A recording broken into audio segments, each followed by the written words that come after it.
How to view members in a Google Chat space on Android. This tutorial shows you how to see who is part of a specific space in Google Chat. First, open the Gmail app on your Android device. From there, tap on the chat icon at the bottom of the screen.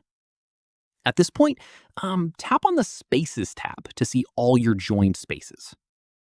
From there, tap on the space you want to check members for.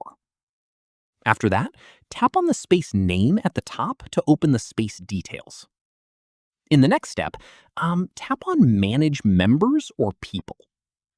From there, you will see a full list of everyone currently in that space, along with their roles, such as manager or member.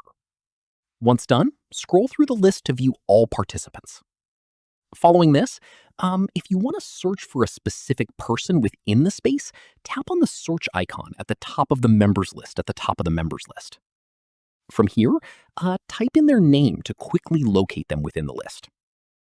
Keep in mind, only managers of a space typically have permission to add or remove members. So if these options are not visible to you, it may be because you do not have manager-level access. And that's it.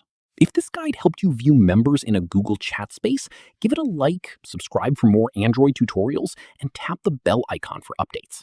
See you in the next one.